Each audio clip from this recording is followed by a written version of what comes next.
Cette soirée est consacrée à des traîtres, des martyrs et des héros. Après le foot et ses traîtres, je vous présente un martyr, Boris Nemtsov, qui il y a un an était encore l'un des leaders de l'opposition en Russie. Le 27 février 2015 à 23h30, il est criblé de balles au pied des murailles du Kremlin. Un opposant qui tombe sous les fenêtres de Poutine. Qui est derrière cet assassinat?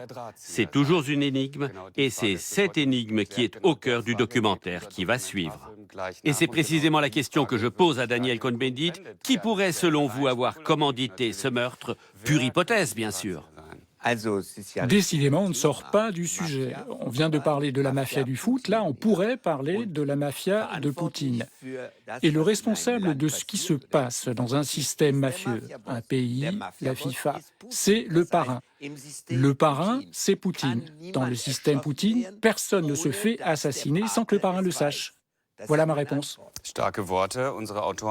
Comme vous y allez, les auteurs du documentaire ont également rencontré Mikhail Khodorkovsky et Garry Kasparov, deux autres opposants que Poutine a plus ou moins brisés. Tant que Poutine sera aux affaires, pourra-t-il exister une opposition digne de ce nom? Je l'espère. Je l'espère, je ne le sais pas. Mais une chose est certaine, les choses ne peuvent pas continuer à ce train. Mais l'Union soviétique aussi a dû attendre longtemps avant de voir émerger un personnage comme Gorbatchev. On pensait que Medvedev serait l'homme du changement et qu'il allait réformer le système. C'est raté, c'était pas lui. Donc il ne reste plus qu'à espérer, Inch'Allah. Merci. Voici maintenant ce documentaire. Quel danger Boris Nemtsov représentait-il donc? Qui était-il? Quelles étaient ses idées? Et pourquoi a-t-il dû mourir? Portrait d'un homme politique remarquable, Boris Nemtsov, un visionnaire assassiné.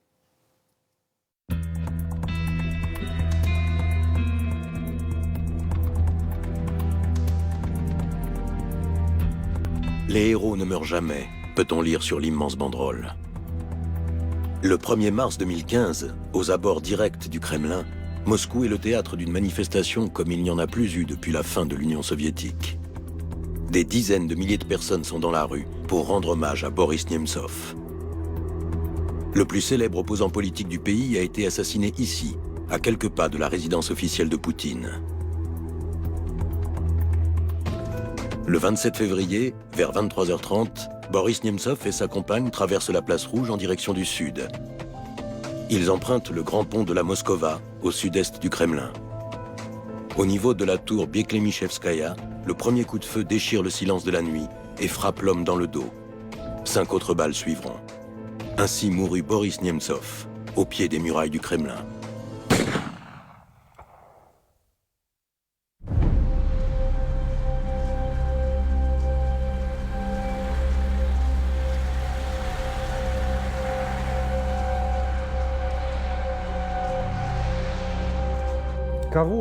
Quel autre assassinat que celui de Boris Nemtsov aurait pu provoquer un électrochoc généralisé parmi les libéraux, les conservateurs, les dirigeants et les opposants au régime? Il faudrait être complètement illuminé pour aller exécuter quelqu'un sur la place Rouge, à moins d'avoir le feu vert du Kremlin. Une semaine plus tard, les premiers suspects sont arrêtés. Il s'agit de 5 hommes, tous de Tchétchénie. Zahour Dadaïev, le tireur présumé, est officier et fait partie d'une unité d'élite tchétchène. Dans un premier temps, il avoue le meurtre.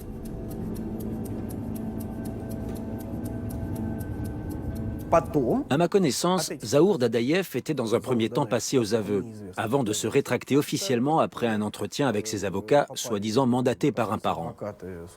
Il y a fort à parier que c'est plutôt la République de Tchétchénie qui les avait mandatés. Le président tchétchène, Ramzan Kadyrov, connaît personnellement le meurtrier présumé. Sur Instagram, il écrit « J'ai toujours vu en Zahour un vrai patriote russe. Je suis intimement convaincu qu'il était fidèle à la Russie, qu'il était prêt à donner sa vie pour sa patrie. »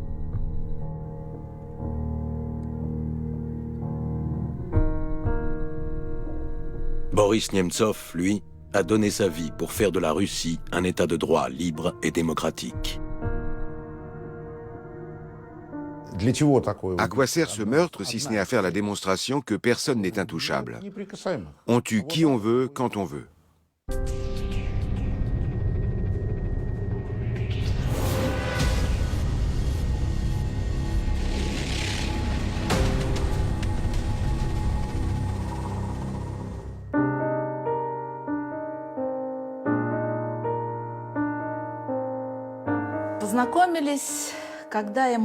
Il avait 23 ans et moi 26 quand nous avons fait connaissance. On s'est rencontrés à la cantine en faisant la queue. Pas très romantique.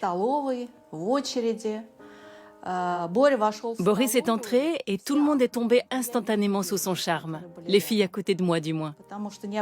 On ne voyait que lui avec ses yeux en amande. Il avait une abondante tignasse et il était barbu.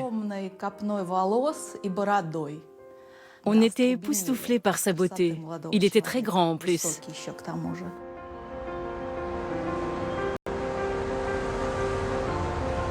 Gorki, aujourd'hui Nijni Novgorod, se trouve à 400 km à l'est de Moscou. C'est ici que Boris Nemtsov vit dans les années 70. Après avoir obtenu son baccalauréat avec mention, il étudie la radiophysique à l'université de la ville. À 26 ans, il soutient sa thèse de doctorat.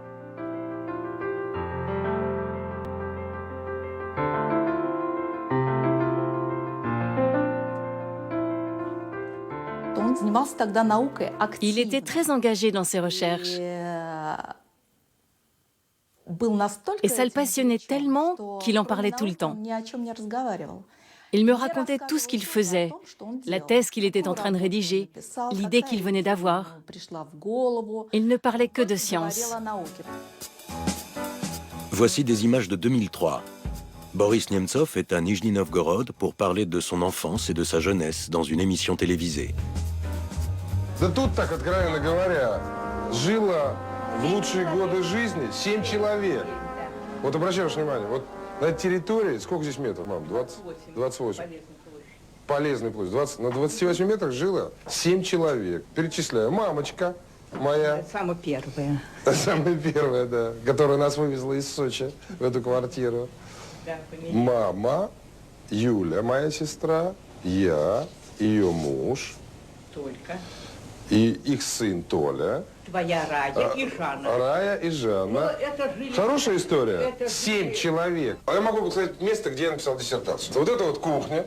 Обширная такая. Площадью 6 квадратных метров, я думаю. Но это фигня. А часть диссертации я писал вот здесь, например. Вот заходите, заходите. Вот здесь вот. Это вот было такое кресло. Собственно, вот оно, да? То есть, и вот здесь вот спокойненько сидишь, пишешь. Никто тебе не мешает, все классно. J'aimais le sport, et lui aussi. Il adorait surtout le tennis. Et il m'avait demandé de jouer avec lui.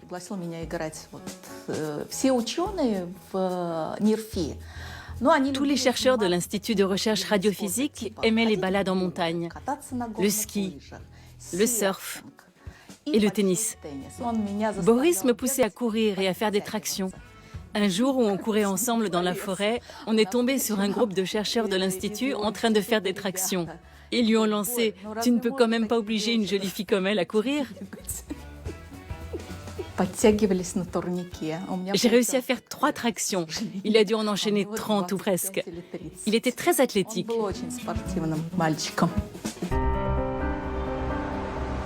En 1932, Nijni Novgorod est rebaptisé Gorki par Staline. Comme bien d'autres villes, Gorki est interdite aux étrangers. En 1980, elle acquiert néanmoins une renommée mondiale. L'Union soviétique y a envoyé ses plus grands dissidents, notamment le plus célèbre physicien du pays, père de la bombe à hydrogène soviétique et prix Nobel de la paix, Andreï Sakharov. Boris Nemtsov réalise une interview mémorable avec lui. Les deux physiciens discutent des dangers d'un projet de centrale atomique à Gorki. Sa construction traîne depuis déjà 10 ans. Mais en 1986, un événement marque les esprits de chaque habitant de la ville. Cette année-là, la plus grande catastrophe nucléaire de l'histoire se produit à Tchernobyl. Elle fait plus de 4000 morts.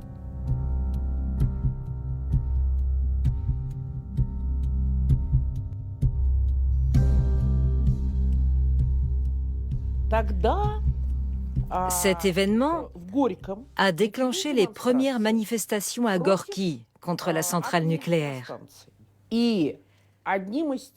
La mère de Boris était parmi les manifestants.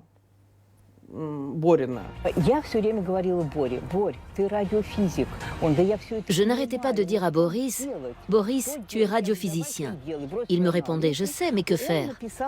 Je lui ai dit, « Laisse tomber la recherche. » Il a écrit un article où il expliquait pourquoi il était contre la centrale nucléaire. Et il a donné des arguments. Les gens ont réagi et on ne l'a plus jamais laissé en paix. Et de fil en aiguille, Boris est descendu manifester dans la rue. Comme il était extrêmement brillant, beau et attirant, il a été porté à la tête du mouvement contestataire. En 1985, Mikhaïl Gorbatchev devient secrétaire général du Parti communiste de l'Union soviétique. Perestroïka et glasnost, restructuration et transparence, sont les maîtres mots de sa politique. Désormais, on peut parler ouvertement des failles du socialisme. Boris Nemtsov se présente aux élections du Soviet suprême et participe à des débats télévisés avec d'autres candidats. Il n'avait rien en commun avec les autres candidats représentant des partis. Notre Boris avait les cheveux bouclés et portait un pull qui n'était même pas à lui. Je me souviens de cette émission en direct où il a dit face aux caméras en marquant une pose appuyée « Il y a assez de gens respectables qui vous promettent monts et merveilles. Alors que moi, je n'ai pas l'intention de vous promettre quoi que ce soit. Ou plutôt si, une seule chose. Je ne vous mentirai pas. » Il a dit ça en fixant la caméra avec un air très concentré. « Je vous promets que je ne vous mentirai jamais. » Génial, non? Boris Nemtsov gagne les élections et en 1990, il devient député du Soviet suprême de la Fédération de Russie. En août de la même année, un coup d'État a lieu à Moscou et Mikhaïl Gorbatchev est assigné à résidence en Crimée. Une poignée de hauts fonctionnaires veut maintenir l'Union soviétique par la force et envoie des chars dans la capitale. Le président russe Boris Eltsine prend position contre les putschistes. La Russie est alors une république de l'Union soviétique. Les moscovites défendent le siège du Soviet suprême. Boris Nemtsov et sa femme Raïssa se trouvent justement en ville.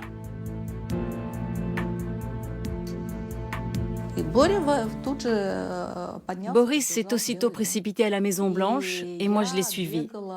J'y ai fait un aller-retour. J'avais très peur que ça finisse mal. Ça a duré 3 jours comme ça, à faire la navette entre les deux. J'ai assisté à cette fameuse dernière manifestation où Eltsine était à la tribune, acclamé par la foule. Boris était à ses côtés. Au bout de 3 jours, les putschistes sont arrêtés. Eltsine a gagné. Il peut créer à présent une Russie libre et démocratique. L'Union soviétique n'a plus que quelques mois à vivre. Eltsine a besoin d'hommes de confiance. C'est ainsi qu'en 1991, il nomme Boris Nemtsov gouverneur de Nijni Novgorod. Я ему верю, что он пойдет демократическим путем, это абсолютно твердо. В его ум, его ответственность, его активность, безусловно. À 32 ans, Boris Nemtsov est le plus jeune homme politique du pays et le premier gouverneur de Russie.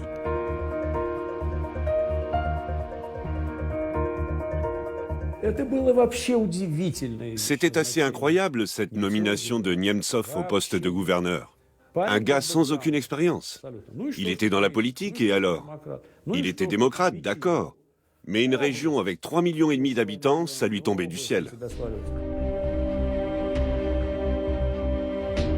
En 1992, la Russie connaît une grave crise économique.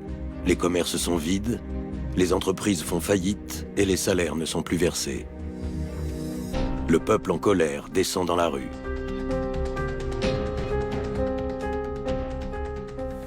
Этот строй неэффективный, абсолютно какой-то зазеркальный, он уже отошел в прошлое. Il savait ce qu'il lui restait à faire. Ouvrir la ville, faire venir des étrangers et privatiser les entreprises. Il fallait que ça passe par une libéralisation des prix. Придется проводить непопулярные меры.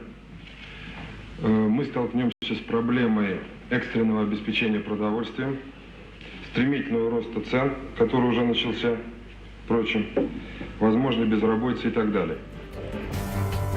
Le jeune gouverneur ne se cache pas. Il va à la rencontre des gens modestes et les convainc de la nécessité des réformes. Pour cela, il fait venir à Nijni Novgorod l'économiste le plus renommé de Russie, Grigory Yavlinsky. Nous devions faire en sorte que les mesures prises dans un contexte extrêmement difficile épargnent le plus possible la population, tout en assurant la transition vers une économie de marché. On a acheté une énorme quantité de pétrole qu'on a stocké. Le prix du baril a grimpé et nous avions donc une réserve. On a aussi lancé un train de réforme, notamment la privatisation à petite échelle dont personne ne voulait entendre parler. On voulait vendre des poids lourds, des minibus, des bus, pour favoriser l'initiative privée en général dans le pays. Pour la première fois dans toute l'ex-Union soviétique, les particuliers peuvent acheter bus et camions lors d'enchères qu'ils organisent eux-mêmes à Nijni Novgorod.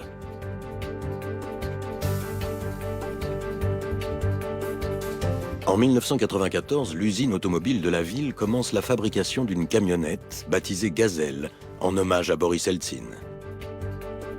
Gaz est le nom de l'usine et L, les premières lettres du patronyme du président. Ce véhicule bon marché sera un énorme succès commercial.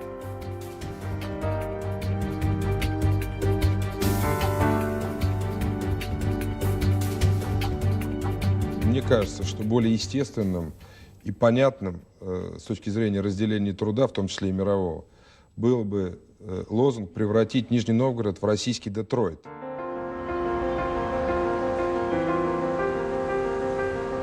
Boris Nemtsov veut attirer les investisseurs étrangers dans sa région et la faire connaître à l'international. Pour cela, il invite des hommes d'État et organise des manifestations culturelles. Nijni Novgorod accueille le Premier ministre britannique John Major, mais aussi son prédécesseur qui a droit à tous les honneurs, Margaret Thatcher. Boris Nemtsov lui fait visiter la ville et ses commerces qui sont de nouveau bien achalandés.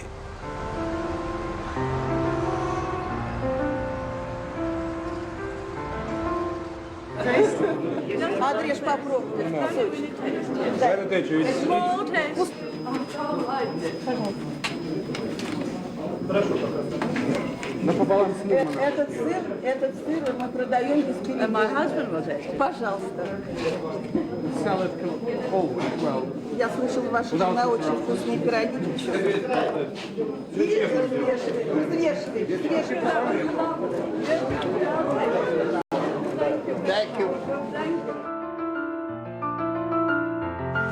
Le festival de cinéma de Moscou fait également escale à Nijni Novgorod, attirant ici des stars internationales. My name is Boris Nemtsov. My name is Richard Gere.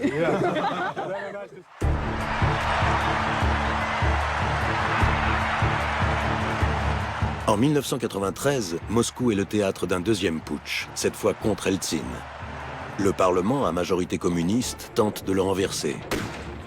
Des chars entrent dans la capitale. Des soldats prennent d'assaut la Maison-Blanche, siège du gouvernement russe. Eltsine reste au pouvoir et instaure une nouvelle constitution qui confère d'immenses pouvoirs au président. Boris Nemtsov le soutient.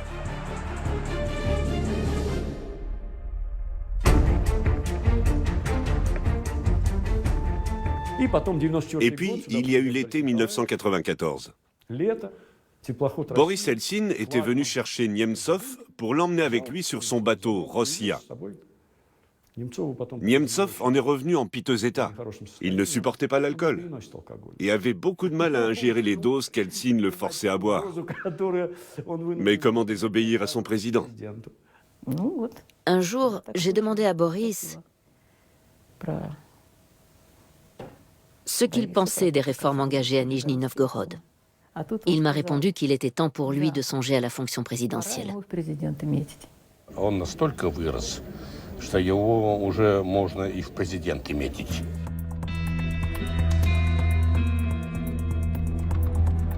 Eltsine, affaibli, ne peut quasiment plus gouverner le pays. Une république échappe même complètement au contrôle du Kremlin, la Tchétchénie, dont le président Djokhar Doudaïev demande l'indépendance. Moscou envoie des troupes. Boris Nemtsov, lui, est contre la guerre dans le Caucase. Nemtsov était d'emblée contre cette guerre, mais sa situation était délicate. À la tête d'une région grande pourvoyeuse de soldats, il devait faire en sorte que le recrutement se passe sans encombre.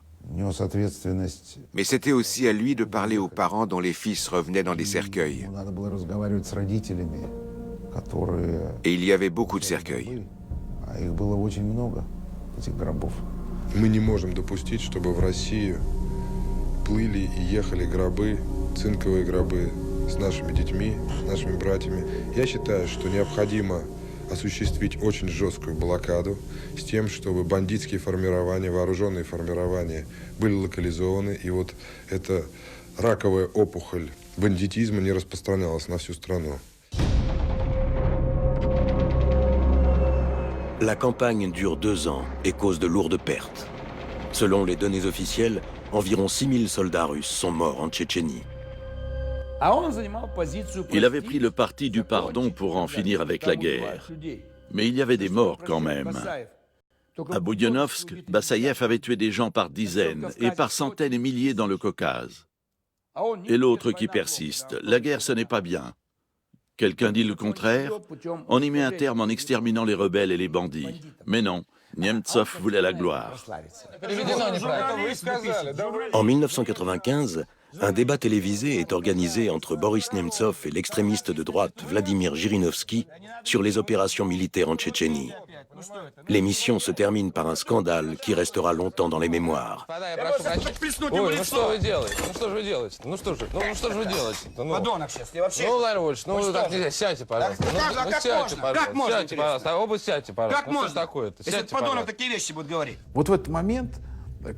Alors que la guerre faisait rage et que le pays tout entier était à genoux, qu'a fait Nemtsov? En dépit du fait qu'il était considéré comme le successeur officiel et officieux d'Eltsine, il a lancé une immense campagne de pétitions et obtenu 1 million de signatures en faveur de la fin de la guerre. Я президенту сообщил о том, что в Нижегородской области собрано 1 миллион подписей. Вот он сказал, что он понимает, насколько важны эти подписи для него и приложит все силы к тому, чтобы война была прекращена. Je me souviens très bien comment Eltsine a réagi à ces signatures. Il a dit « c'est le populisme de Nemtsov ». Les pourparlers de paix commencent peu avant les élections présidentielles de 1996. Boris Eltsine emmène Boris Nemtsov, farouchement opposé à la guerre, en Tchétchénie. En août, la Russie et la Tchétchénie signent un accord de paix. Le président russe fait encore confiance à Boris Nemtsov.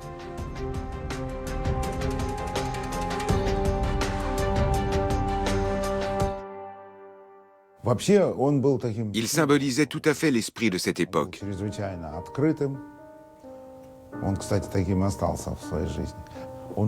Il était très ouvert d'esprit, et l'est d'ailleurs toujours resté. C'était un homme pétillant d'énergie et complètement épris de liberté, sous toutes ses formes d'expression. Sans compter qu'il était beau, fougueux. C'était une très belle personne, tout simplement. En 1996, le pays est à nouveau frappé par une grave crise économique. De plus, les communistes ont la majorité au Parlement. Personne ne croit qu'Eltsine puisse remporter les prochaines élections présidentielles.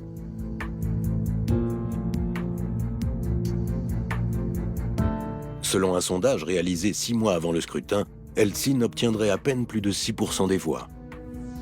Il se présente malgré tout et reçoit le soutien de Boris Nemtsov. Обычно наша область, и уж тем более Нижний Новгород, голосует в целом более демократическим образом, чем в среднем России. Но для того, чтобы на этих президентских выборах шансы возросли, необходимо провести огромную работу. И не только представителям власти, но и людям, которым дорога Россия. Eltsine concentre désormais toutes ses forces sur la campagne électorale. Il va à la rencontre du peuple, voyage en province et ne recule devant rien. Les électeurs russes n'en reviennent pas.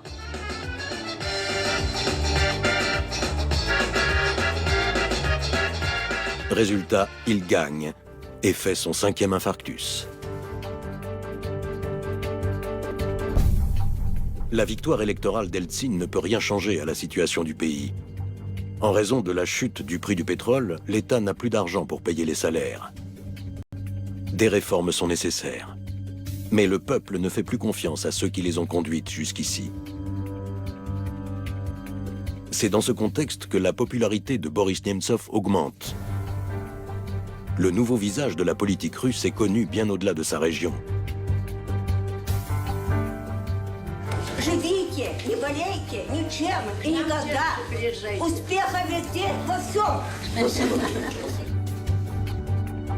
Le bruit court que Boris Nemtsov va entrer au gouvernement. Contrairement au gouvernement, Boris était très populaire. On avait compris qu'il fallait qu'il entre au gouvernement par la grande porte, en tant que Premier ministre. Car avec un mandat de vice-premier ministre, il se serait fait écraser. Boris Nemtsov part à Moscou et devient vice-premier ministre. Tatiana, la fille de Boris Eltsine, lui a demandé d'aider son père. Et, à la surprise générale, il accepte. À l'époque, je lui ai dit « Boris, à quoi tu joues? À quoi ça rime tout ça? J'ai rêvé, ou tu m'avais assuré avec fougue et ferveur, que ce poste n'avait aucun intérêt. Il faut dire que c'était du Boris tout craché. Il m'a dit « Qu'est-ce que tu veux? Tania est venue me voir dans mon bureau. Elle était en larmes et m'a dit que son père allait très mal, qu'il avait besoin d'aide et qu'il n'arriverait pas à remonter la pente sans le soutien de gens de cœur et de confiance. » Je n'ai pas pu refuser, ça m'a fendu le cœur. Ces moments de grande générosité finissaient toujours par triompher chez lui. En politique, ce n'est pas la meilleure des attitudes, mais sur le plan humain, vis-à-vis d'un ami, c'est assez remarquable. Le cabinet formé en mars 1997 est surnommé le gouvernement des jeunes réformateurs. Les deux vice-premiers ministres sont Anatoly Choubaïs et Boris Nemtsov, âgés de 37 ans.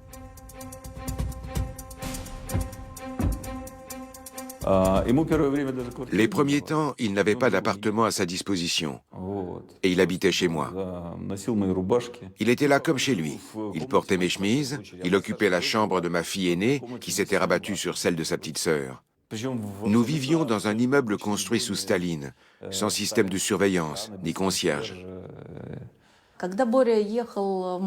Le salaire de Boris avait été négocié avant qu'il ne prenne ses fonctions au gouvernement. Mais une fois sur place, nous avons constaté que cet engagement n'avait pas du tout été respecté.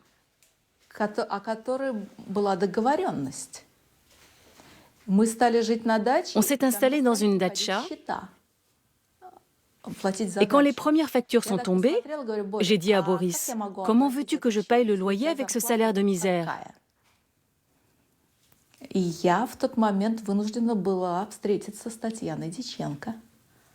J'ai rencontré Tania, la fille d'Eltsine, à qui j'ai dit que je ne pourrais en aucun cas payer le loyer d'une datcha, aussi ordinaire fût-elle, avec des revenus aussi bas. « Souhaitez-vous que nous passions en mode pot de vin ?» lui ai-je dit. Visiblement, ça lui a fait de l'effet, et au salaire aussi. Après le président et le premier ministre, Boris Nemtsov est le troisième homme de l'État. Mais que cela implique-t-il pour la position sociale de sa femme, la troisième dame du pays? Vous me demandez pourquoi je n'allais pas aux réceptions officielles. Si vous croyez que j'avais la garde-robe pour ça, les habitués de telle mondanité arboraient de magnifiques parures. J'ai accompagné Boris en visite officielle au Japon avec la garde-robe d'une amie dans ma valise. Boris Nemtsov a des pouvoirs étendus au sein du gouvernement. Il est en charge des réformes dans presque tous les secteurs de l'économie. Le tableau était le suivant. Le prix du baril de pétrole oscillait autour de $12. On avait 3 mois de retard dans le versement des salaires de la fonction publique et des retraites. C'est ainsi qu'un gouvernement qu'on a qualifié de kamikaze a été formé. Il était constitué de gens qui étaient prêts à travailler dans ces conditions extrêmes, dos au mur, et à sacrifier leur avenir politique et leur carrière pour mener à bien les réformes. Ну что, Борис Ефимович, очень интересный вариант. Очень опасно. Два молодых, понимаешь, вы и Чубайс в правительстве создаете такую же свежую молодую команду. Principale mission du gouvernement, réaliser les privatisations dans les règles de l'art. Ne pas vendre les actifs de l'État aux personnes avec qui un accord a été passé au préalable, mais aux plus offrants. Boris Nemtsov appelle cela le combat du capitalisme d'État contre le capitalisme des bandits.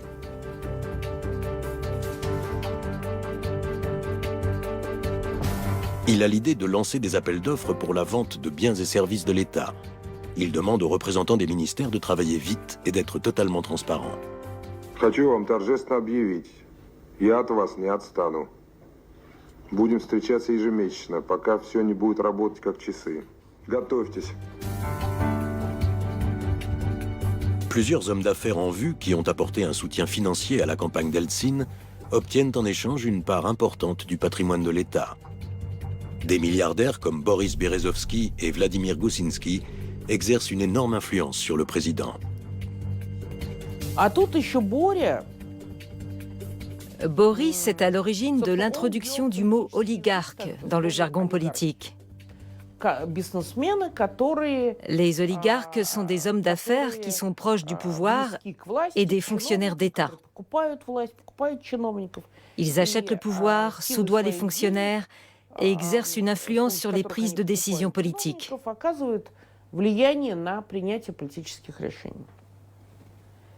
Et Boris leur a déclaré la guerre. Les exigences de transparence et d'ouverture des années 90 ont disparu de la télévision publique russe. Если система работает, как она работает сейчас, то снеся одну голову одного олигарха, вы получите две головы двух олигархов. Поэтому на самом деле должны быть прозрачные, ясные, равные, как вы правильно сказали, правила. Эти равные, прозрачные, ясные правила должны работать для всех, без исключения. И при этом и пресса, и оппозиция, и все, кто угодно, в том числе и представители власти, должны отлично знать, что происходит. Poutine n'avait pas encore eu l'occasion de s'occuper de la question des oligarques, comme Berezovsky et Gusinsky, qui étaient convaincus que le gouvernement devait être à la solde du grand capital. « Faites comme on vous dit », ordonnait-il. Quand on leur objectait que c'était une erreur et que nous ferions autrement, ils nous rétorquaient qu'ils allaient nous virer pour mettre à notre place des gens qui leur obéiraient. L'étendue de la corruption chez Gazprom était aussi gigantesque qu'aujourd'hui. L'entreprise faisait commerce de tout. Elle importait de la vodka, des voitures, sans s'encombrer des droits de douane. C'était un État dans l'État. Et Boris n'a pas eu froid aux yeux. Il s'est attaqué à ce problème de front, bien sûr avec le soutien d'Eltsine. Et il est arrivé à enregistrer de petites victoires, mais à court terme. Gazprom doit finalement payer plusieurs milliards de dollars de dette fiscale à l'État. Le groupe est loin d'être emballé par Boris Nemtsov, mais cela ne fait que l'encourager encore plus.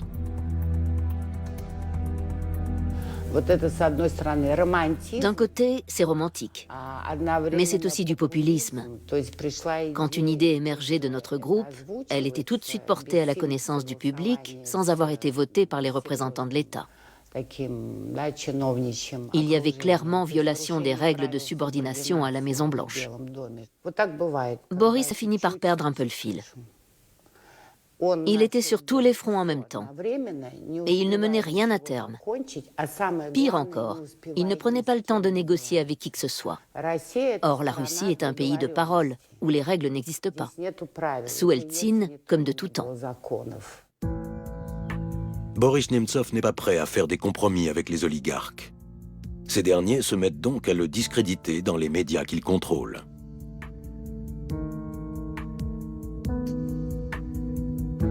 À l'été 1998, l'économie russe est de nouveau en berne. Les mineurs font grève parce qu'ils ne sont plus payés.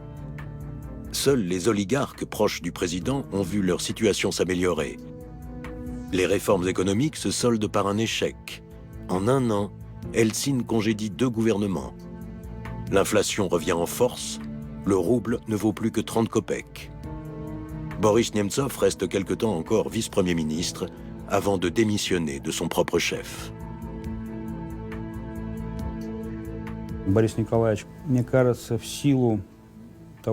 Je crois que Boris Eltsine avait dans l'idée de préserver son propre pouvoir et qu'il a purement et simplement sacrifié Nemtsov. À cet égard, il a fait preuve de beaucoup plus de rationalisme, de pragmatisme et d'habileté que Boris Nemtsov. Au sommet de sa popularité, Boris Nemtsov recueillait 54% d'opinion favorable. Un an plus tard, seuls 7% des électeurs le considèrent encore comme un bon dirigeant politique. Boris a entamé une traversée du désert dès lors qu'il a compris qu'il ne prendrait jamais la relève d'Eltsine. Уважаемые россияне, сейчас я решил назвать человека, который, по моему мнению, сможет сплотить вокруг себя тех, кому в новом 21 веке предстоит обновлять великую Россию. Это секретарь Совета Безопасности, директор ФСБ России Владимир Владимирович Путин. Я в нем уверен. En août 1999, Boris Eltsine établit le nouveau Premier ministre dans ses fonctions. La Russie découvre alors l'existence de Vladimir Poutine. Jusque-là, l'agent des services secrets de Saint-Pétersbourg s'était fait discret, comme il se doit dans sa profession. En revanche, les jeunes réformateurs, qui sont eux connus dans tout le pays, disparaissent complètement des écrans de télévision, y compris Boris Nemtsov. Le Kremlin avait signé leur arrêt de mort politique. Que restait-il de nous? Des cadavres politiques. Puis nous nous sommes dit que nous croyions en Eltsine, et que si Eltsine jugeait que Poutine était l'homme de la situation, c'était qu'il devait avoir de bonnes raisons. Du coup, nous avons décidé de faire de Poutine notre candidat à la présidentielle. Avec de la chance, on pourrait revenir au pouvoir avec lui. C'était du cynisme. Vous m'excuserez, mais la politique ne fait jamais bon ménage avec le romantisme. La seconde guerre de Tchétchénie éclate lorsque Poutine arrive au pouvoir. Des attentats terroristes sont commis dans la capitale russe. 2 immeubles de la périphérie de la ville et un passage piéton souterrain du centre de Moscou explosent. Les opérations militaires en Tchétchénie et la ligne dure du Premier ministre sont soutenues par le parti de Boris Nemtsov. Quelques mois avant les élections législatives, 2 milliardaires réformistes décident de financer la campagne de Nemtsov. Mikhail Khodorkovsky et Mikhail Friedman.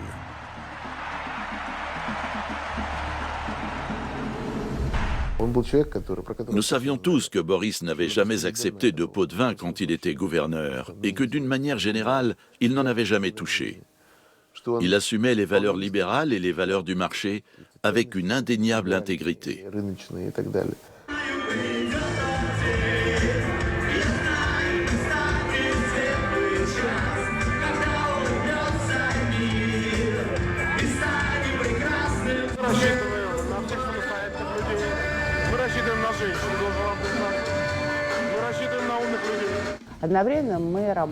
En même temps, nous misions sur la jeunesse pour nous suivre. On a fait une tournée dans le pays. Nous avons pas mal investi dans les concerts de rock. On s'improvisait danseurs, Boris et moi. On hurlait depuis la scène, on aime la liberté, nous voulons une Russie libre. On faisait un de ces boucans. L'Union des forces de droite et son chef de file entrent à la Douma. Boris Nemtsov fait son retour dans la cour des grands. Я ухожу в отставку. Я сделал все, что мог.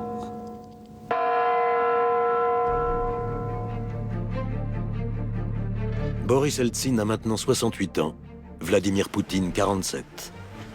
En janvier 2000, le Kremlin voit arriver un nouveau pensionnaire. Poutine est président. Il déborde de santé et il le montre au pays et au monde. Il pilote des avions de chasse, se fait filmer sur des tatamis de judo et dévale les pistes ski au pied. Принято решение. Союз правых сил поддерживает Владимира Путина на президентских выборах и в первом туре, и во втором, если он будет. Я воздержался. А вы почему? Вместе с Хакамадой. И до тех пор, пока нет программы у кандидатов в президента, а ее нет до сих пор, говорить о поддержке, мне кажется, было бы преждевременным. Même sans véritable programme, Poutine obtient 52% des voix dès le premier tour des élections.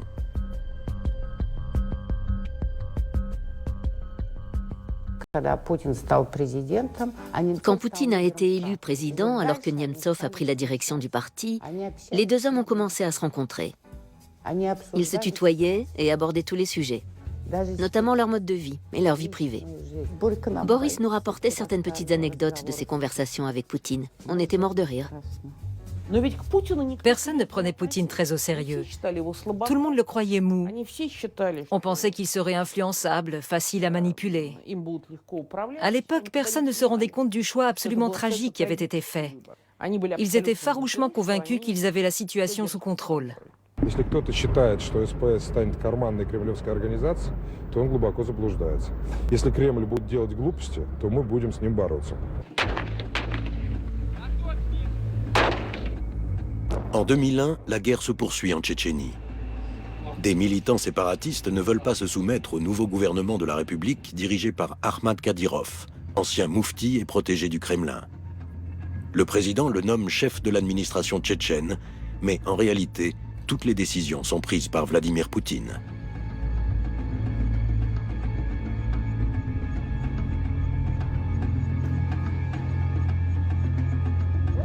Le 23 octobre 2002, une quarantaine de terroristes tchétchènes occupent un théâtre de Moscou, où l'on donne la comédie musicale Nord-Est. Ils prennent d'assaut la salle durant la représentation et font 900 otages, parmi lesquels des familles avec des enfants. Решайте, как хотите, ваши проблемы, но отпустите детей.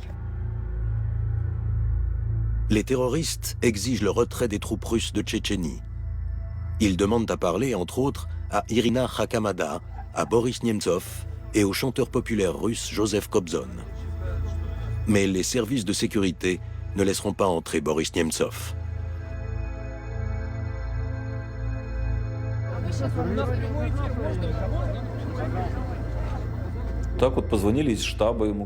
Il y a des gens de la cellule de crise qui l'ont appelé. On lui a dit qu'il n'était pas nécessaire qu'il se rende sur place et on lui a interdit de prendre toute initiative. Nous avons la main pour maîtriser cette action terroriste, alors faites ce qu'on vous dit, faites demi-tour et rentrez chez vous. S'il était entré dans le théâtre, il serait devenu plus populaire que Poutine dans le pays. À la fin du troisième jour, les négociations avec les terroristes tournent court. Poutine ordonne de passer à l'attaque pour libérer les otages. Les forces spéciales vaporisent du gaz anesthésique dans les conduits d'aération du théâtre, puis donnent l'assaut. Après l'opération, 130 otages sont morts selon les sources officielles et plus de 170 selon les sources officieuses. Почему не было военных врачей? Почему не отвезли в военный госпиталь? Ведь очевидно, что боевой газ и состав его, и противоядие знают кто? Военные врачи. Этих людей полуживых сажали в автобусы. И они там еще долго ждали. И свидетельства очевидцев таковы, что в автобусы они заходили живые, а выносили их оттуда мертвыми. Это такие были автобусы смерти. И мы хотим, чтобы было расследование этого дела. Pourquoi autant de morts? Personne ne le saura jamais. Les autorités s'efforcent vite de faire oublier cette catastrophe.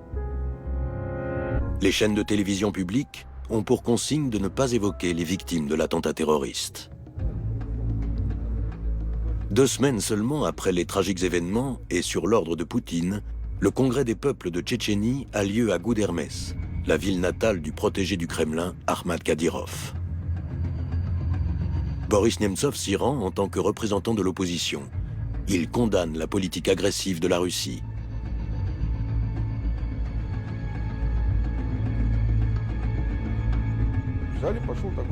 Un brouhaha de désapprobation a couru dans la salle. Pendant la pause, alors que nous étions sortis, un homme assez jeune a accosté Nemtsov avec une certaine virulence. J'ai su par la suite qu'il s'agissait de Ramzan, le fils d'Ahmad Kadyrov. J'ai vu comment c'est arrivé. J'ai vu que le ton montait et que l'altercation était assez violente. Boris a riposté. Il n'était pas du genre à se laisser faire. Il n'avait pas la langue dans sa poche. En revanche, je n'ai pas entendu ce qu'ils se sont dit. Opinions divergentes, positions alternatives, ouverture au dialogue et à d'autres formes de démocratie, voilà qui inquiète non seulement les dirigeants tchétchènes, mais aussi le Kremlin. Cela devient particulièrement visible en 2003. Je déplore ce qui s'est passé, tout ce qui s'est passé dans notre pays, que tout ait été chamboulé à ce point. Je ne m'attendais pas à de tels revirements. Le train des réformes a commencé à ralentir à partir de 2003. Mes désaccords avec Poutine datent de cette époque. La campagne électorale pour l'élection de la Douma en 2003 était en cours. Ну вот есть, например, простые тезисы Единой России, да? Да здравствует Владимир Владимирович Путин. Вот, собственно, вся их программа. Le parti de Poutine, Russie unie, est depuis longtemps surnommé le parti des bandits et des voleurs. Mais grâce à la propagande du Kremlin dans les médias, il a un énorme avantage lors des élections législatives de 2003. Pour un pays dans lequel on vit bien et sans honte.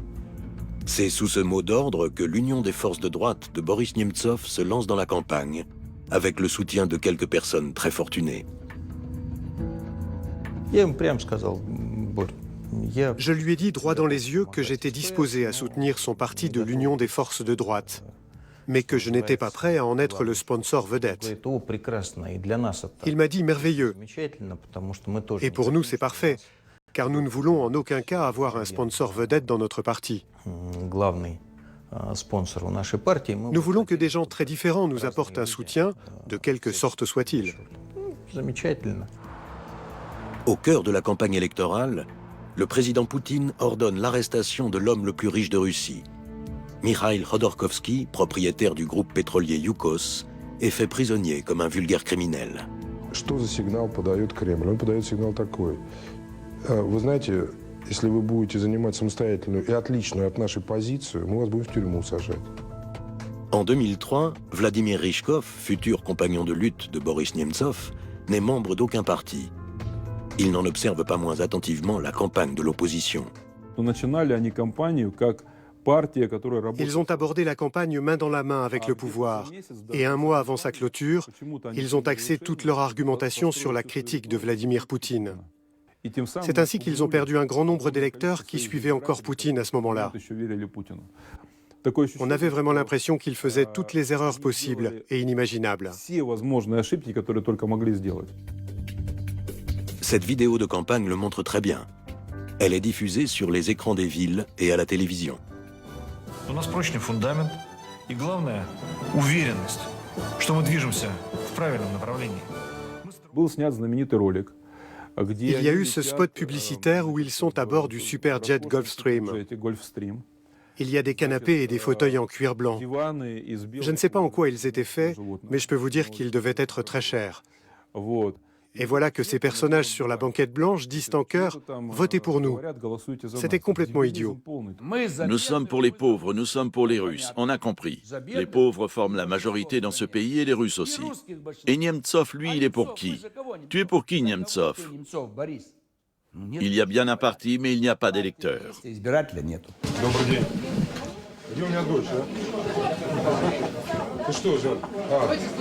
Дочка, она же первый раз, между прочим, голосует. Есть серьезная угроза свободе России, демократии. И крайне важно, чтобы люди, для которых дорога собственная независимость, дорого будущее свое и детей, чтобы они пришли проголосовать. Près de 23 millions de Russes votent pour le parti de Poutine, soit une large majorité. L'Union des forces de droite n'obtient que 2 millions de voix ce qui est insuffisant pour entrer au Parlement. La défaite est cuisante.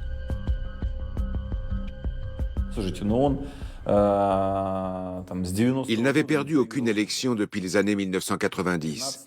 Donc, pendant 13 ans, il a toujours été au pouvoir. Il a été gouverneur, puis vice-premier ministre, chef du groupe parlementaire, et ainsi de suite. Mais en 2003, il est simplement redevenu Boris Nemtsov. Boris était très solide psychologiquement. Il n'a jamais baissé les bras. Il était toujours de bonne humeur. Il avait toujours des tas d'activités.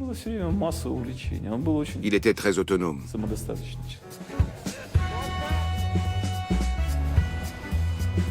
2004.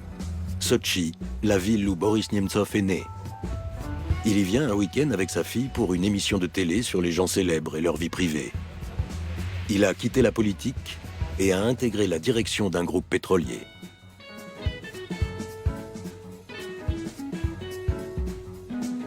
Благодаря Владимиру Владимировичу у нас в стране один политик. И вы даже знаете, как его зовут. Остальные могут сейчас пару лет спокойно зарабатывать деньги. Le business n'est pas sa tasse de thé. C'est pas son truc. Faire de l'argent pour faire de l'argent ne l'a jamais intéressé. Il est différent, il est hors norme et c'est un insoumis. Il a toujours un combat à mener. C'est un anticonformiste qui suit son propre chemin. Boris est un homme heureux de vivre. Libre. Pétillant. À notre connaissance, il n'a jamais voulu d'un agent de sécurité. Il aimait les bains de foule. Il était libre, sans doute un peu trop libre. Et il affichait sa liberté avec insolence.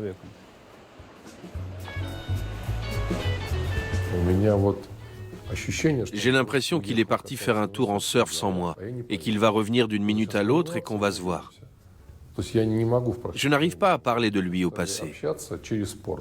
Nous nous sommes rencontrés en faisant du sport, on se voyait à la salle de sport, et on s'est vite rendu compte qu'on était tous les deux des passionnés de sport nautique. Mais nous avons une autre passion en commun, les femmes. Nous n'étions pas en compétition dans ce domaine, mais nous débattions pour savoir qui avait le plus de succès. Il avait des liaisons, mais il faisait tout pour que ça reste secret. Je ne me faisais pas d'illusions. Да, пощупайте.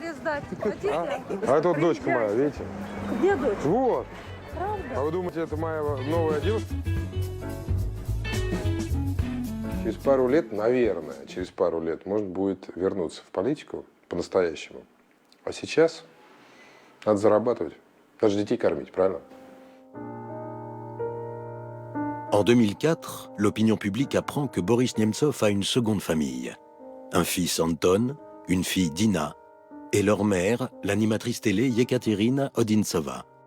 Il n'a jamais vécu avec eux, mais s'est toujours occupé d'eux. Je n'ai pas pu continuer à partager sa vie à partir du moment où j'ai su qu'il avait une double vie. Mais j'ai essayé. Pendant encore 6 mois, nous avons essayé de faire avec. C'est moi qui ai finalement pris l'initiative de mettre un terme à notre vie commune. Nous en avons parlé avec Jana. Jana en a parlé avec moi. Et nous avons décidé de nous séparer de lui. Mes parents sont restés en très bons termes. Ça ne fait que 3 ans qu'ils ont divorcé. Ils n'ont jamais arrêté de se parler et on s'est toujours retrouvés aux grandes occasions. À un moment, mon père aurait pu se remarier, mais il ne l'a pas fait. J'aimerais croire qu'il ne s'est pas remarié parce qu'il aimait tellement ma mère qu'il ne voulait pas en épouser une autre, et aussi qu'il n'a aimé aucune autre femme après elle. Je n'irai pas jusque-là, mais j'ai très envie de le dire. J'ai bien essayé de refaire ma vie, mais ça n'a pas marché. Tout était si simple avec Boris, vous comprenez? On s'amusait, c'était facile. On ne s'ennuyait jamais et je me sentais protégée. Je me demande pourquoi, mais je me suis toujours sentie protégée par lui. En 2004, la révolution orange éclate à Kiev. C'est d'abord une réaction à la fraude manifeste aux élections présidentielles. Les protestations durent près de 2 mois. Le perdant du scrutin, Viktor Yushchenko, finit par rétablir la justice et devient président de l'Ukraine. À la surprise de tous, Boris Nemtsov se rend à Kiev pour soutenir les révolutionnaires. Il a vu que des revirements de cette envergure étaient possibles dans une société qui ressemble à la nôtre. Et il pensait qu'on pourrait faire la même chose en Russie. Quand il est rentré à Moscou, il était transformé. Il était rempli de pathos révolutionnaire. Être dans l'opposition, ce n'est pas comme la menstruation. C'est chaque jour et pas qu'une fois par mois. Boris Nemtsov voit régulièrement Vladimir Bukovski, un dissident expulsé d'Union soviétique dans les années 70 et qui vit depuis en Angleterre. Il le convainc de participer au congrès de l'Union des forces de droite en 2005.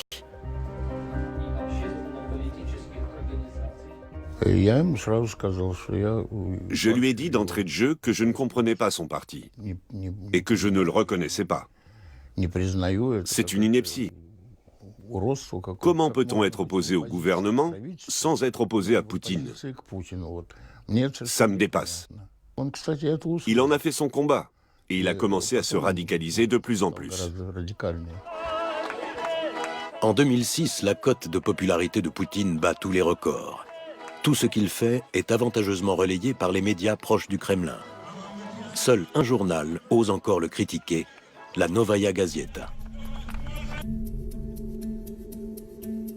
Anna Politkovskaya, journaliste du bi-hebdomadaire, enquête sur la corruption au ministère de la Défense et rassemble des témoignages sur les pratiques illégales du gouvernement tchétchène.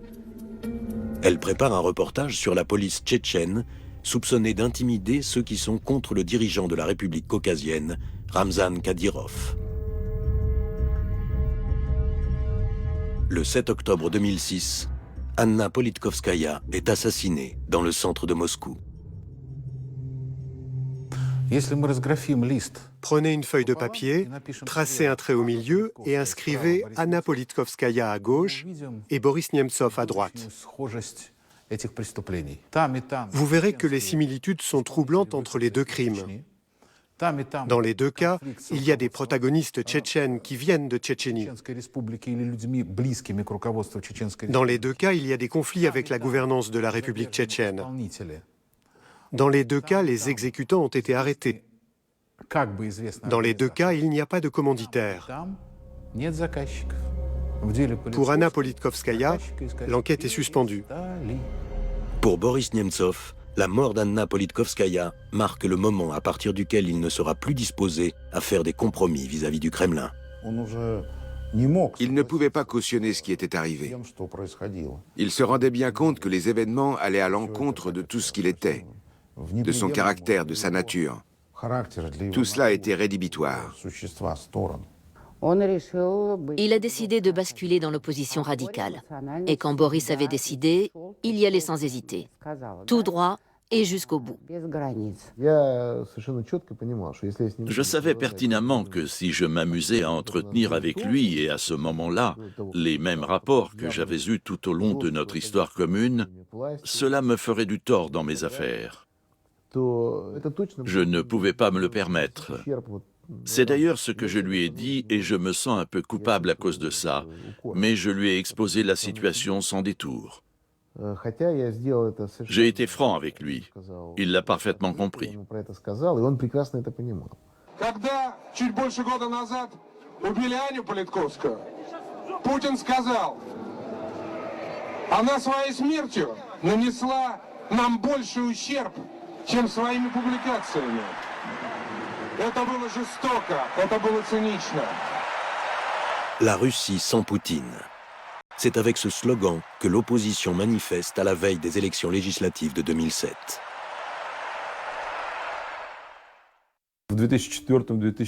Entre les années 2004 et 2008, la Russie s'est transformée en un paradis de la consommation. Les gens ne s'étaient jamais aussi bien portés. Poutine caracolait en tête dans les sondages. Dans la moindre bourgade, on a vu pousser les centres commerciaux comme des champignons. On n'avait jamais vu ça. Du jour au lendemain, tout le monde pouvait s'acheter un poste de télévision, un frigidaire et une voiture d'occasion. Dans ce contexte, Il est bien évident qu'en tant qu'opposition, et j'en faisais partie, on s'est retrouvés complètement marginalisés. On avait 300, 400 personnes dans nos meetings, toujours les mêmes. Il faut quand même signaler qu'on se faisait régulièrement matraquer lors des marches du désaccord. У нас в России миллионы гордых и свободных людей. И как противно смотреть на чиновных халуев, которые лепят очередного вождя народов. Их надо остановить. Нет культа личности, нет халуйства, нет коррупции. Aux élections de 2007, l'Union des forces de droite obtient moins d'1% des voix. Le 2 mars 2008, la télévision d'État russe diffuse ces images mises en scène. L'ancien et le futur président marchent côte à côte sur la place rouge.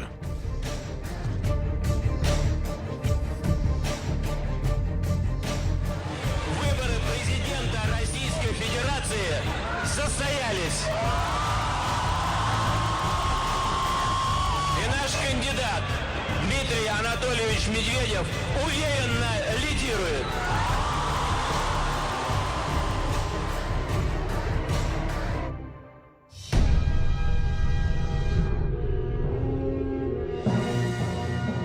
People don't want to hear about democracy. Do you remember that Mr. Medvedev was not elected, but he was selected? People respond, yes, we know. Считаю своей важнейшей задачей дальнейшее развитие гражданских и экономических свобод. Après ces déclarations, les gens se sont fait des idées sur la libéralisation, simplement parce que Medvedev avait laissé entendre que la liberté, c'est mieux que l'absence de liberté, ainsi que d'autres bonnes paroles aussi creuses les unes que les autres. Boris et moi avons prévenu les gens qui voulaient y croire. Tout ça, c'est du vent. L'opposition est entrée dans une zone de turbulence. Un coup terrible venait de lui être porté aux élections de la Douma. Il ne nous restait plus qu'un Poutine omniprésent dans l'espace politique. «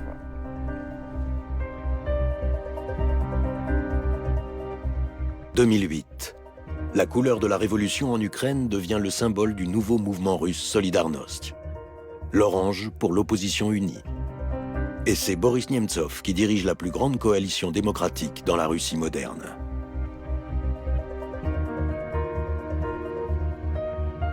La fondation de Solidarność était une tentative d'opposer une résistance à Poutine. Nemtsov a publié un livret intitulé « Poutine, bilan 10 ans ».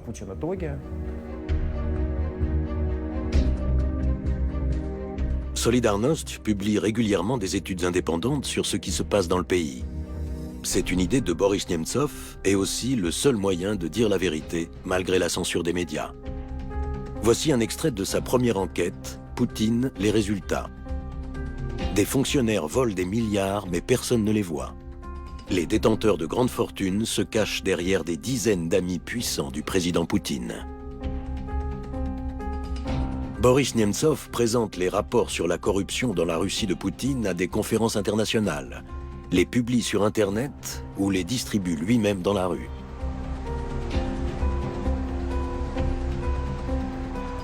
Les documents sont tirés à des millions d'exemplaires. En 2009, Boris Nemtsov lance une nouvelle enquête. Il se rend à Sotchi pour être candidat au poste de maire. C'est la ville où il est né. Il y a passé les premières années de son enfance et il adorait cette ville. Il racontait qu'il allait à la plage avec sa maman et que c'était là qu'il avait dit ses premiers mots. Non pas maman ou papa, la première phrase qu'il a prononcée c'était « le soleil s'est levé ». Sotchi doit accueillir les Jeux Olympiques d'hiver en 2014. C'est le grand projet de Poutine. Les élections municipales de 2009 constituent donc un événement de portée nationale.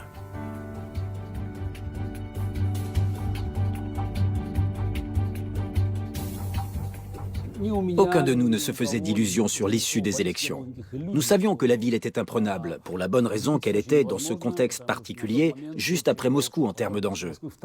Là encore, Nemtsov a donné des gages de sa combativité. Il avait compris l'importance de relever le défi, et il était conscient du caractère décisif des élections. Le Kremlin avait d'énormes intérêts politiques, et il avait investi des sommes colossales pour les Jeux Olympiques. La clique de Poutine y voyait une mine d'or, et elle comptait bien rafler la mise. Одна дорога Адлер-Красные Поляны стоит больше $8 миллиардов. Это очень короткая дорога, это 45 километров всего дороги. В принципе, ее можно было сделать из чистого золота. Толщиной, по-моему, 5 миллиметров. А цена была бы такая. Можно ее было сделать из черной икры. 2 semaines avant le scrutin, Boris Nemtsov publie son rapport sur les Jeux Olympiques de Sotchi, avec tous les détails sur la corruption. Manifestement, son but n'est pas d'obtenir le siège de maire, mais d'attirer l'attention sur la ville. Et il y parvient. On ne nous laissait pas nous exprimer à l'antenne. On s'ingéniait à nous provoquer systématiquement. On n'avait pas le droit d'affichage pour notre campagne.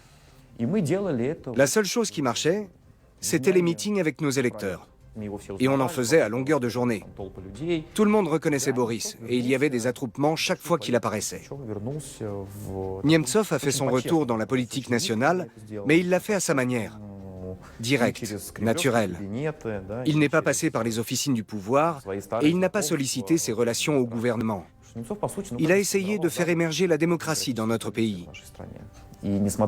Et bien qu'il n'ait pas été élu maire de Sotchi, il a considéré que cette percée démocratique était une victoire en soi. Lors des élections à Sotchi, Boris Nemtsov recueille 13,6% des suffrages. C'est étonnant, dans la mesure où il n'avait pas accès aux médias. Le vainqueur est le fonctionnaire Anatoly Pakhomov.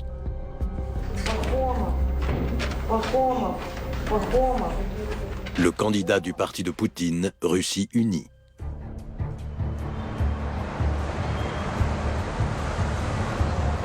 À partir de 2010, Boris Nemtsov est dans le viseur de la police. La nouvelle forme de protestation est baptisée Stratégie 31. L'article 31 de la Constitution russe garantit la liberté de réunion, mais seulement sur le papier. Chaque 31 des mois qui comptent 31 jours, des milliers de personnes descendent donc dans la rue pour défendre leurs droits.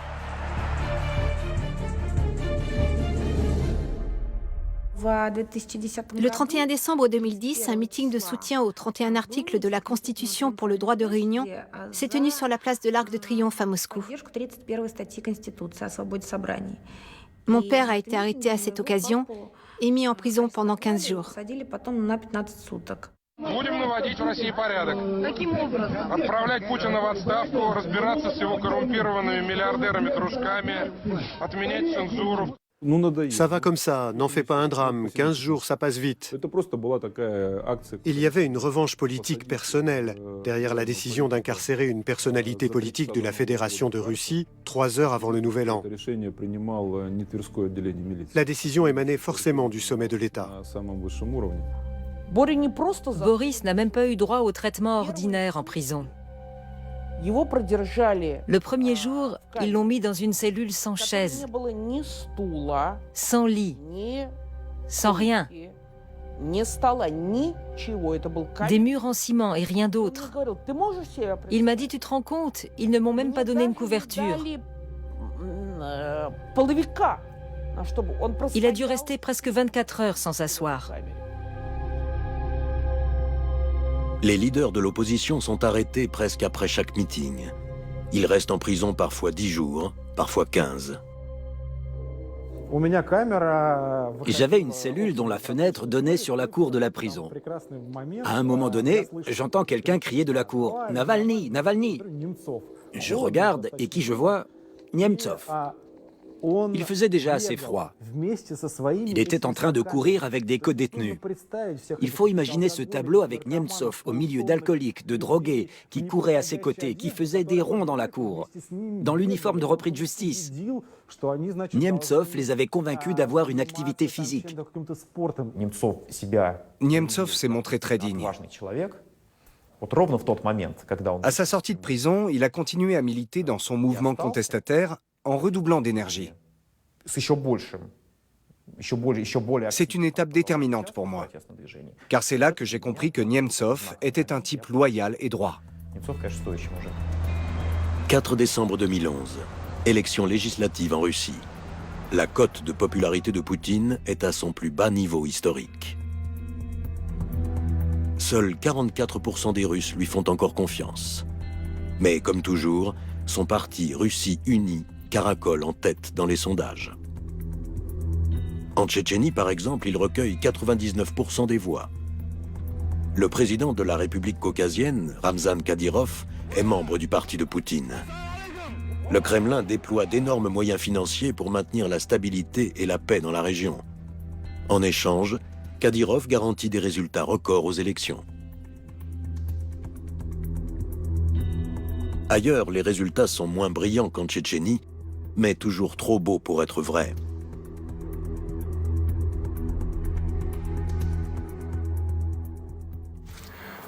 Все, кто способствовал этому результату, вам тоже большое спасибо. Они выиграли голосами Кадырова.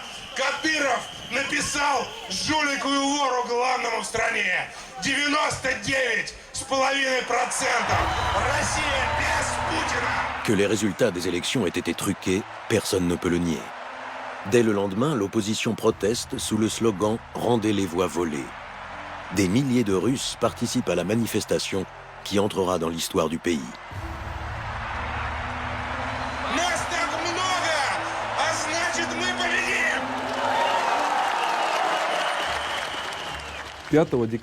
Le 5 décembre 2011, il s'est produit quelque chose d'incroyable. Un immense rassemblement a eu lieu sous les arbres d'un boulevard tout enneigé. La foule était si dense qu'on ne pouvait plus bouger. Quelque chose de grave avait dû se produire pour que tant de gens descendent dans la rue. Après cette grande manifestation, il y a encore eu d'autres rassemblements non autorisés. Quelques centaines de gens ont été arrêtés. Une centaine d'entre eux, dont je faisais partie, ont été incarcérés entre 10 et 15 jours. Le 10 décembre, c'était 100 000 personnes dans la rue, acteurs du mouvement de protestation inédit qui a marqué les années 2011 et 2012. Nous y repensons avec nostalgie aujourd'hui.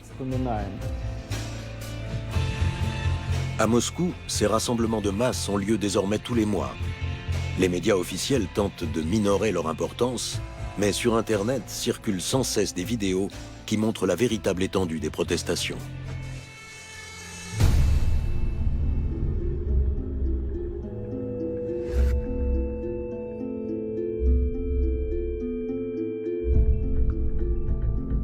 Le 7 mai 2012, le président Poutine entre en fonction. Le centre de Moscou est fermé aux voitures, mais aussi aux piétons. Visiblement, les services de sécurité ont peur, car voilà à quoi ressemble le centre-ville la veille, le 6 mai. Nemtsov avait très peur que ça tourne mal. Bien sûr, il y avait des gens pour nous dire de ne pas y aller, car Poutine était dans un état de grande fragilité et d'instabilité émotionnelle. Il nous mettait en garde. Vous organisez une manifestation la veille de son investiture, la réaction sera sans merci. Nous avons malgré tout maintenu la manifestation. Nemtsov a pour sa part toujours été pour. Il était d'avis que si nous nous laissions intimider, quelles que soient les menaces qui pesaient sur nous, les choses empireraient après. On a vite compris qu'on était embarqué dans une provocation. J'ai vu que le cordon de sécurité n'était pas à l'endroit prévu. Je suis aussitôt allé trouver les forces de l'ordre pour le leur rappeler. Je me suis adressé à leurs représentants pour qu'ils donnent l'ordre de laisser le passage aux manifestants. J'ai invoqué le plan de manifestation. Je l'ai imploré de ne pas livrer les manifestants à cette bousculade dangereuse. Au lieu de permettre aux gens d'accéder à la place Bolotnaya, ils ont tout fait pour bloquer le passage. Nous nous sommes assis par terre. Nous avons baptisé cette manifestation « sitting » pour démontrer nos intentions pacifiques. Mais là, tout s'est emballé. OMON, les forces spéciales de l'intérieur russe, nous sont tombés dessus à grand renfort de matraques et de coups de pied. C'était très brutal.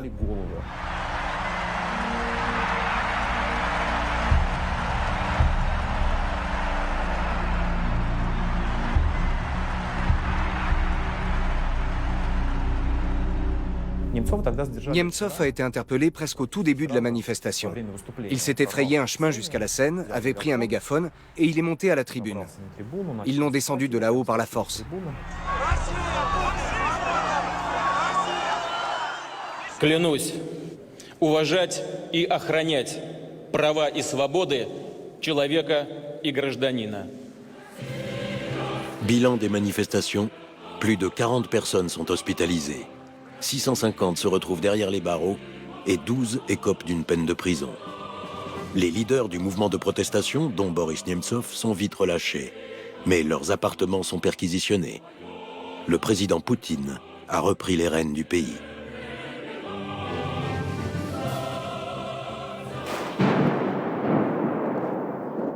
Он после инаугурации сделал окончательную ставку на репрессии, на полицейские дубинки, на ОМОН, на фальсификации, на все на это, на все эти гнусности. Сделал он эту ставку рационально. Доверие к нему падает. Верит он только кадыровским полкам и ОМОНу. À 300 km de Moscou, la ville de Yaroslavl. Yaroslavl compte plus d'un demi-million d'habitants. On y trouve un parlement régional, un Kremlin en pierre blanche et de nombreux électeurs qui soutiennent l'opposition. En 2012, le candidat indépendant Yevgeny Ourlachov est élu maire avec le slogan « Contre les bandits et les voleurs ». Ce n'est pas au goût du parti de Poutine. Le maire se retrouve dans une prison moscovite pour un motif fabriqué de toutes pièces. En 2013, la ville voit arriver un célèbre leader de l'opposition. Boris Nemtsov est élu au Parlement régional.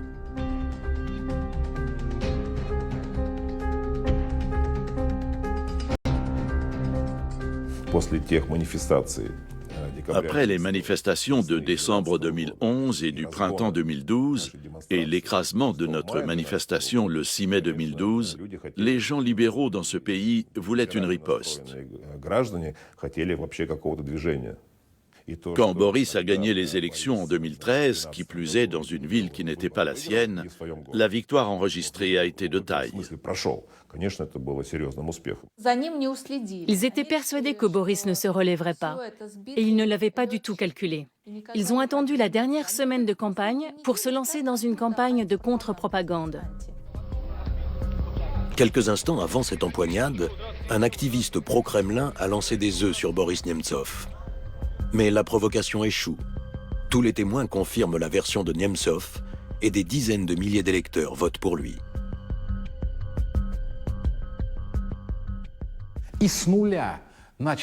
Il est reparti de zéro pour mener à bien son grand combat pour la démocratie en Russie.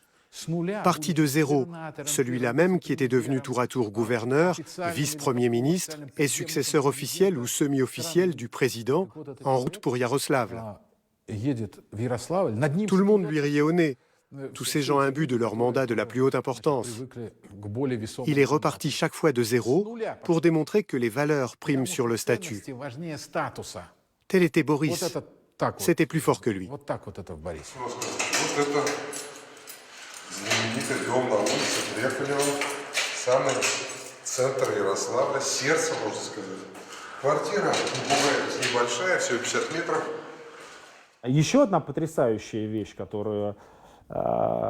Il nous a tous bluffés quand il s'est acheté un appartement à Yaroslavl, où il s'est vraiment attelé aux dossiers locaux. Тема, что куплю я квартиру или не куплю, была главной на этой всей кампании. Везде, в любом дворе Ярославском и в области меня об этом спрашивали. Никто не верил, естественно. Говорили, да, это все вы так говорите и так далее. Le nouveau résident de Yaroslavl représente une menace pour les autorités locales. Première victoire du député Boris Nemtsov, la démission du vice-gouverneur qui avait détourné de l'argent. Son bureau en centre-ville devient le quartier général de l'opposition. Хорошие новости сказать. Впервые в этом году стал падать рейтинг Путина. Как тебе? Опа, нравится? Мне нравится. Mais très vite, la cote de popularité de Poutine passe à l'arrière-plan.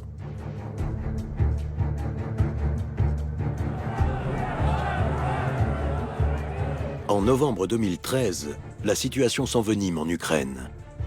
Des centaines de milliers de personnes réclament le départ de Yanukovych. Son gouvernement est considéré comme corrompu et ses liens étroits avec la Russie paraissent suspects. Son refus de signer l'accord d'association avec l'Union européenne est la goutte d'eau qui fait déborder le vase.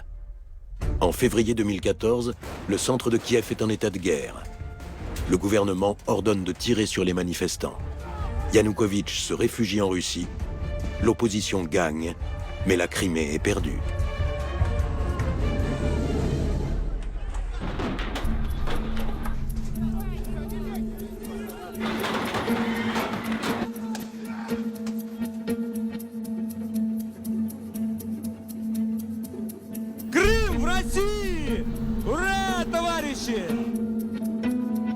Sur cette péninsule de la mer Noire, la majorité des habitants parlent le russe. La Crimée appartient à l'Ukraine depuis 1954, mais cela ne prend un sens qu'après l'effondrement de l'Union soviétique. En février 2014, le président Poutine profite de la crise en Ukraine pour envoyer des troupes et annexer la Crimée. Krim Nash, la Crimée est à nous. Dans un élan d'exaltation patriotique, la plupart des Russes y voient une victoire de leur président.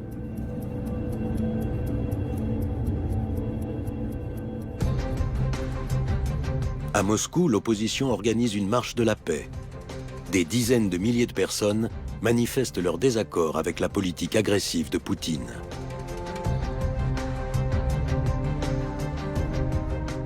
Я не хочу войны, я хочу, чтобы у нас с Украиной были дружеские отношения. Я не хочу изоляции России, не хочу, чтобы Россия была в кризисе, не хочу, чтобы наш народ страдал. Вот. Я не вижу ни одного преимущества по оккупации Крыма.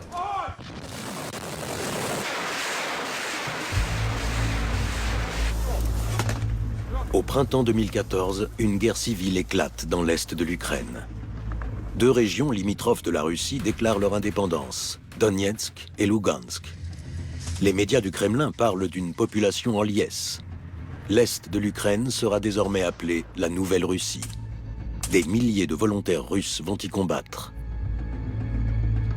Людей не просто зомбируют, а людям выворачивают сознание, чтобы он был готов проливать кровь непонятно за что, воюя, например, с братьями-славянами с Украины. Путин будет проклят. Cette interview, Boris Nemtsov la donne sur une chaîne de télévision ukrainienne. Alors qu'il assistait à une conférence à Kiev, Boris Nemtsov s'est laissé aller à des déclarations obscènes sur Vladimir Poutine. L'un des participants a enregistré ses propos avant de les diffuser sur YouTube. Он ёбнутый Владимир Путин, чтобы вы поняли. Понятно, да? Cette vidéo a été très mal accueillie et elle a provoqué de vives réactions. Que l'on puisse impunément injurier publiquement le chef à la tête du pays était irrecevable pour les gens. L'une des femmes dont le mari était en relation d'affaires avec le gouvernement tchétchène et proche de Kadyrov a porté plainte auprès des organes de juridiction compétents pour lui coller un procès. Je l'ai prévenu. Ils vont te coincer, tu sais, Boris. Qu'est-ce que tu fais? Tu sais que tu peux aller aussi loin que tu veux, mais en aucun cas tu ne dois attaquer Poutine. Environ 10 mois avant sa mort, Boris Nemtsov commence à rassembler des documents sur les troupes russes en Ukraine. Nemtsov s'intéresse de près à la participation des hommes de Kadyrov dans le conflit ukrainien. Le 30 mai 2014, il envoie même une lettre à l'entête de la Chambre des députés de Yaroslavl au chef du renseignement. Il veut en savoir plus sur les troupes de Kadyrov stationnées dans le Donbass et sur leur rôle dans les combats en Ukraine.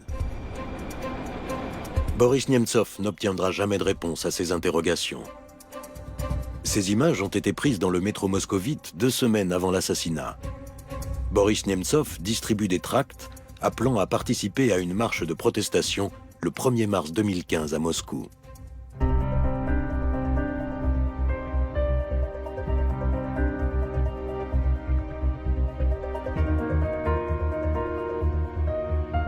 Une semaine avant l'assassinat. Avec sa fille et son ex-femme, Boris Nemtsov se rend à Yaroslavl pour parler de la marche de protestation. Il veut continuer à se battre pour une Russie sans Poutine.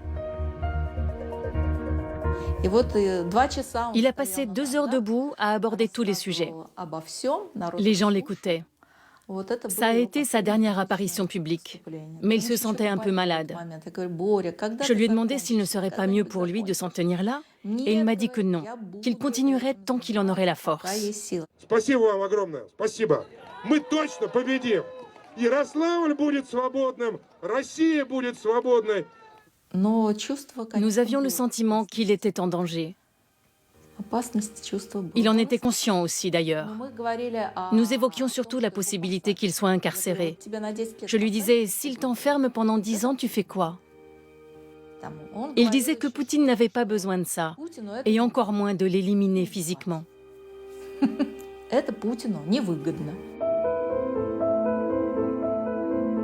3 heures avant l'assassinat, au pied des murailles du Kremlin, Boris Nemtsov est invité à la station de radio Écho de Moscou. Il invite les auditeurs à se rendre à la manifestation prévue le 1er mars.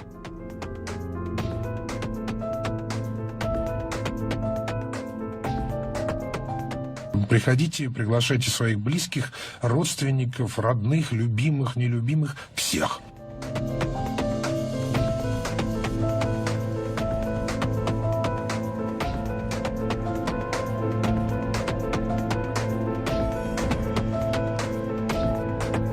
Après l'émission, Boris Nemtsov retrouve son amie ukrainienne Anna Doritskaya. Ils dînent ensemble dans un petit restaurant du centre commercial Goum sur la place Rouge.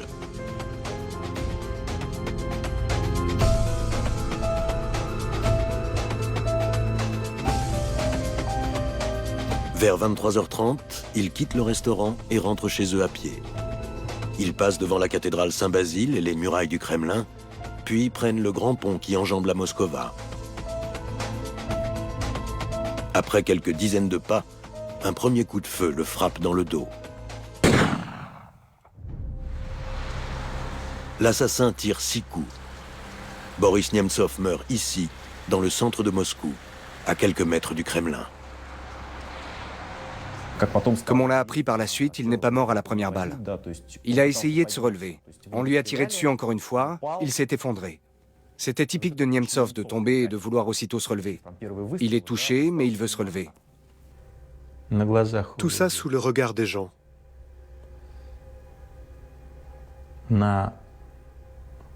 Sur le pont qui mène au Kremlin. Mort d'une balle tirée par un ennemi en chair et en os. Ce n'est pas un hasard, cette balle tirée par un ennemi. C'est une belle mort.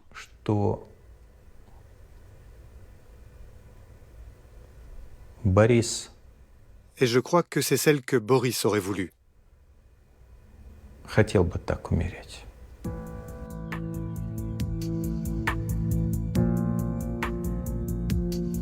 Cette nuit-là, le porte-parole du président rapporte la réaction de Poutine.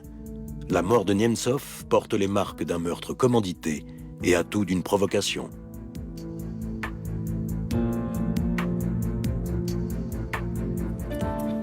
Une semaine plus tard, les 5 premiers suspects sont arrêtés. Zaour Dadaïev, le tireur présumé, est un combattant chevronné. Il est officier d'une unité d'élite tchétchène. L'enquête est terminée. Les suspects et leurs avocats peuvent prendre connaissance des résultats jusqu'à fin février. 2 autres suspects qui connaissent peut-être aussi le commanditaire du meurtre sont en cavale. L'un d'eux a des parents influents en Tchétchénie, au Conseil de la Fédération et au Parlement russe.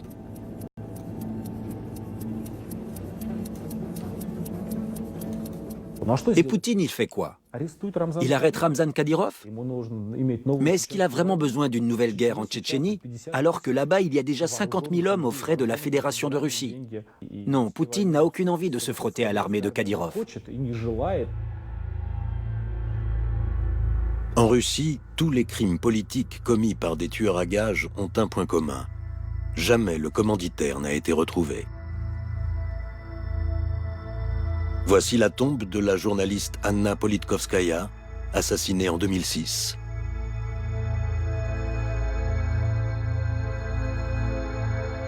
Et voici la pierre tombale de Boris Nemtsov, abattu en 2015. Ce sont les monuments des meurtres politiques non élucidés. Mais il manque toujours le nom des commanditaires. On sait juste qui a tiré les coups de feu.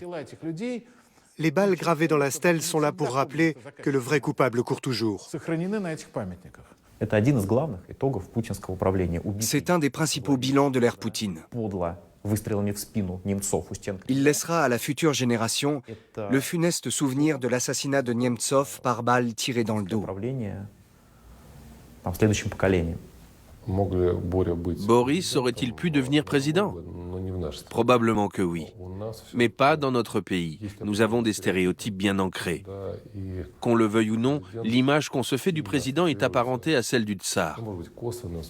Boris n'était pas comme ça. C'était un jeune homme tout à fait normal. Boris Nemtsov était un grand symbole des profonds bouleversements historiques qui ont marqué les années 1980 et 1990. Il a incarné l'espoir d'un avenir meilleur, d'un avenir de liberté sur une très longue période.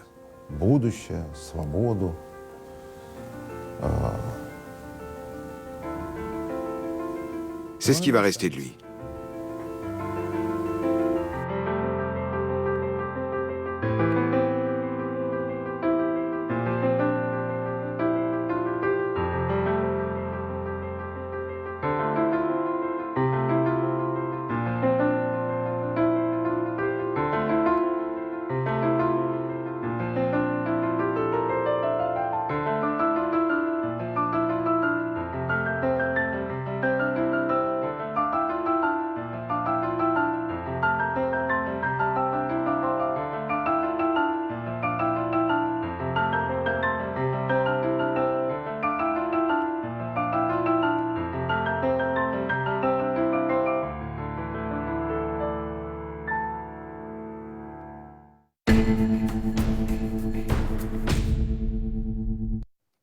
Vous trouverez d'autres informations sur notre site Internet. Alors que les Russes sont encore nombreux à attendre un libérateur, les Latino-Américains ont eu le leur, Simon Bolivar. Pourtant, l'Amérique du Sud est encore dans l'attente de la prospérité et de la justice. Que reste-t-il de l'héritage de Bolivar? C'est ce que nous verrons dans le documentaire qui va suivre, et je suis aussi curieux de savoir ce qu'en pense Daniel Cohn-Bendit. À tout de suite.